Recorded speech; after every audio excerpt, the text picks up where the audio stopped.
di atas 40 sentian, nah itu sebaiknya dikasih kandang yang ukuran lebar 1 meter gan. Nah itu lumayan bagus sih.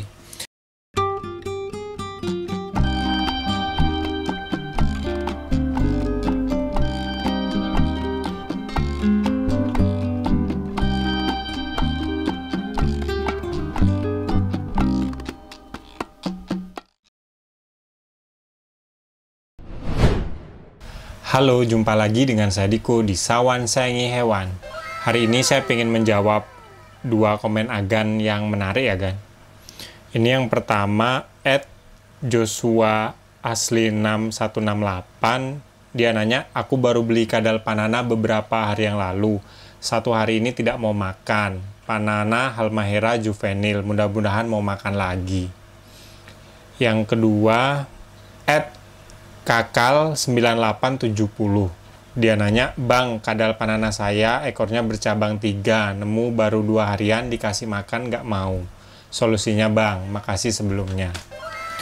Oke, inti dari 2 pertanyaan itu adalah kadal Panana yang baru aja dapet, dan pas kita taruh di rumah kita, di kandang yang sudah kita siapkan, dia tuh nggak mau makan kan. Nah, solusinya gimana kalau kita baru aja dapat atau beli kadal Panana biar dia cepat mau makan dan beradaptasi? Oke, nggak usah lama lagi, ayo kita tonton video kali ini. Untuk kadal Panana yang baru aja kita beli atau kita dapatkan, nah kita taruh di kandang di rumah kita, dia tuh masih nggak mau makan. Nah, itu tandanya kadal Panana masih stres ya kan. Dia itu belum beradaptasi dengan lingkungan yang baru kan. Nah, hal ini sebenarnya normal banget ya, karena nggak cuma kadal Panana kan. Hampir semua hewan eksotis lain yang kita beli, apalagi misalnya kita belinya online gitu, pengiriman dari jauh gitu, nah udah bisa dipastikan dia akan stres kan. Karena kan proses kita bawa dia dari asal hewannya itu ke rumah kita itu kan kadang di perjalanan dia kena goyangan dari kendaraan kita atau misalnya dengar suara berisik, nah dia pasti akan stres gan. Nah, solusi yang paling gampang Agan lakukan yaitu ya seperti yang sudah saya jelasin di video saya sebelumnya kan, yaitu kita tuh harus buat kandang kadal Panana senyaman mungkin kan. Nah, nyaman di kadal Panana sebenarnya simpel ya kan. Kita sediakan kandang, kalau ukuran kadal Panananya kecil mungkin ukuran kandang 50 cm lebarnya tuh cukup kan. Cuma kalau kadal Panana yang Agan beli udah besar, udah di atas 40 cm, nah itu sebaiknya dikasih kandang yang ukuran lebar 1 meter kan. Nah itu lumayan bagus sih. Tapi perlu diingatkan karena kadal Panana ini tangannya itu bisa kita lihat pendek-pendek kan. Dan dia ini sebenarnya bukan hewan yang suka memanjat ya kan. Dia lebih suka berjalan di permukaan tanah atau di semak-semak gitu. Jadi kandangnya tuh nggak usah dibuat tinggi-tinggi banget kan. Mungkin tinggi sekitar ya 20 sentian atau 30 cm itu udah cukup sih kan. Pokoknya nggak usah terlalu tinggi banget lah kan. Dan juga di dalam kandangnya tuh jangan dikasih tempat memanjat ya, karena kadal Panana nggak akan suka memanjat kan. Lebih baik Agan kasih permukaan yang lebar tapi nggak terlalu tinggi kan. Nah itu cocok sih. Nah, untuk jenis substrat kadal Panana itu sebenarnya macam-macam ya kan. Kita bisa pakai kayak potongan kayu-kayu kecil itu, koko khas apa koko bak gitu loh namanya, saya lupa kan. Nah itu bagus. Atau Agan kasih semacam pasir, tapi cari pasir yang khusus untuk reptil gitu ya kan, biar kadal Panananya itu nyaman. Dan pastikan kadal Panananya kalau makan itu nggak memakan substratnya kan, karena itu berbahaya ya, bisa nanti dia konstipasi di dalam badannya gitu. Jadi dia makan kayak tanah atau kerikil gitu di perutnya, nanti dia sakit, akhirnya dia nggak mau makan yang kita kasih kayak jangkrik dan sebagainya. Nah itu berbahaya kan. Pokoknya pastikan aja alasnya aman. Atau kalau menurut saya sih yang paling mudah ya kan, Agan kasih karpet itu bagus kan. Karpet sintetis yang berbentuk kayak lubang-lubang kecil atau berbentuk rumput-rumput yang sekiranya kadal Panana itu nggak bisa menggigit kan. Nah itu sebenarnya paling gampang ya. Nah, kalau karpet gitu kan yang sintetis dari bahan karet kalau nggak salah ya, atau plastik, nah itu bisa kita cuci, kalau kotor nanti kita bisa pakai lagi kan. Sebenarnya itu sih paling aman menurut saya ya kan. Dan jangan lupa di kandangnya itu sediain juga lampu pemanas kan. Itu kalau agan nggak sempet panasin ya kan. Dan lampu pemanas untuk kadal panana sih menurut saya yang paling bagus itu tipe yang nggak mengeluarkan cahaya kan, jadi lebih mengeluarkan panas saja kan. Karena kadal panana ini ya memang sih berjemur, tapi berjemurnya tuh nggak terlalu sering sih kan.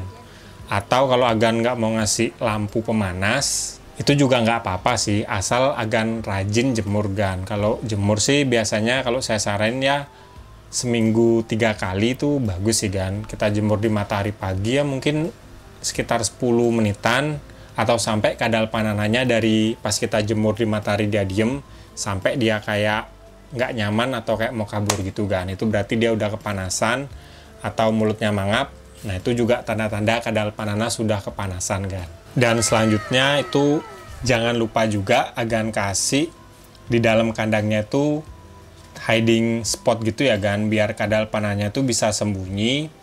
Biasanya ada sih yang berbentuk kayak setengah balok gitu di tengahnya lubang gitu kan. Nah, jenis-jenis hiding spot yang kayak gitu sih yang cocok. Karena kan badan kadal panana ini panjang ya, kalau agan bisa lihat ini kan. Jangan dikasih yang model kayak gua kecil ada lubang di ujungnya gitu, karena nggak bakalan maksimal. Dia tuh suka yang masuk-masuk ke dalam batang pohon yang lubang gitu kan, kalau di alam liar ya. Jadi agan kasih itu aja kalau memungkinkan. Pokoknya intinya biar kepala sama ya mungkin sebagian badannya masuk, biar dia kalau misalnya merasa terancam bisa masuk dan dia bisa lebih nyaman kan. Dan yang terakhir ini dari water dish ya kan, karena kadal panana itu memang sih salah satu jenis reptil yang mungkin mandinya jarang ya kan, atau nggak perlu dimandiin, tapi agan kasih aja water dish dengan air bersih gitu. Jangan lupa diganti berkala kalau sudah kotor. Kalau saya sih biasanya ganti water dish-nya itu ya setiap saya kasih makan 2 hari sekali. Nah itu juga saya ganti water dish-nya biar bersih kan. Nah itu fungsinya selain pakai dia tempat minum kalau misalnya dia kehausan. Nah itu juga berfungsi kalau misalnya kadal panana ganti kulit, dia itu otomatis mencari air dan dia menggesek-gesekkan badannya dia ke water dish-nya itu kan, biar basah nanti biar cepet ganti kulit gitu kan. Nah itu membantu juga sih. Nah selain itu ya udah itu aja sih kan. Kalau agan baru melihara ya udah kandangnya jangan terlalu dibuat terang banget, karena pada umumnya kadal panana ini kan suka tempat yang agak redup atau gelap gitu loh. Ya kita taruh sampai beberapa hari di kandang yang sudah saya jelasin tadi itu. Kalau kasih makan untuk kadal panana yang baru kita beli atau kita dapat, itu pastikan jenis makanan yang bergerak kan, yaitu serangga ya, serangga bergerak kayak jangkrik, ulat Hongkong, kecoak dubia. Nah itu agan kasih kan. Sebenarnya kadal panana ini bisa juga sih makan makanan kayak makanan kucing kering, makanan kucing basah, pisang, pepaya, itu juga mau dia kan. Tapi kalau jenis-jenis makanan itu biasanya kalau untuk kadal panana yang stres dia nggak akan mau makan, soalnya jenis makanan yang tadi tuh nggak ada gerakannya gitu loh kan. Jadi kalau hewan yang baru pertama kali kita pelihara dan kita taruh di kandang yang baru, nah kasih makanan-makanan yang bergerak itu kan. Nanti pasti dia akan makan, tapi jangan kita ganggu dah kan. Jangan kita pegang-pegang dulu juga selama mungkin semingguan, atau agan merasa kadal panananya sudah mau makan baru agan handle kan. Kalau saya sih sebenarnya itu ya, saya tuh lebih ngelihat kadal panana udah nggak stres atau nyaman itu dari dia tuh udah mau makan dulu kan. Kalau dia mau makan jangkriknya atau serangga-serangganya gitu, baru kita coba pegang, itu nggak apa-apa kan. Jadi setelah itu kita lanjut ke proses menjinakkan kadal panana ya kan. Ya sebenarnya itu aja sih kan cara merawat kadal panana biar dia tuh mau makan kan. Ini untuk kadal panana yang baru kita beli ya kan, baru kita taruh di tempat kita pertama kali ya. Jadi dia perlu waktu, kita diemin, jangan kita pegang dulu, tapi kita kasih makan, kita rajin juga bersihin kandangnya. Kalau dia udah mulai mau makan, nah baru agan berani coba pegang, nah itu bagus kan. Cuma saya saranin kalau agan punya kadal panana atau mau beli kadal panana, maksudnya itu usahain yang paling gampang pelihara dari kecil aja kan, dari baby gitu loh kan. Ya maksimal juvenil nggak apa-apa lah, yang remaja gitu kan. Karena pengalaman saya pernah melihara kadal panana yang masih baby. Nah, ini yang saya pegang dulu, saya beli baby tuh ukuran segini kan. Nah, dia tuh jinak banget kan, nggak galak gitu loh. Beda sama kadal panana saya yang lagi satu yang galak. Dulu pernah saya bikinin konten, nah itu nggak jinak-jinak sampai sekarang kan. Selalu mau gigit tangan saya.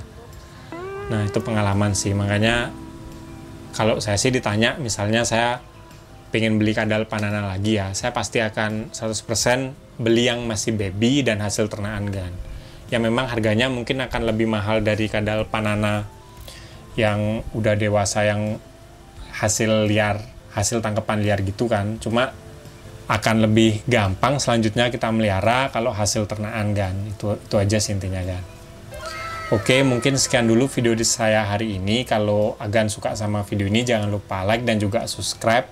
Nantikan video terbaru dari saya, karena saya akan upload tentang hewan setiap hari Jumat. Kalau ada pertanyaan atau mau nambahin yang nggak saya jelasin di video ini, langsung aja komen di bawah kan. Nanti pertanyaannya bagus, pasti saya buatin videonya. Sekian dari saya dan si Jengah. Salam hewan lestari kan. Nih, bersama saya dan si Jengah.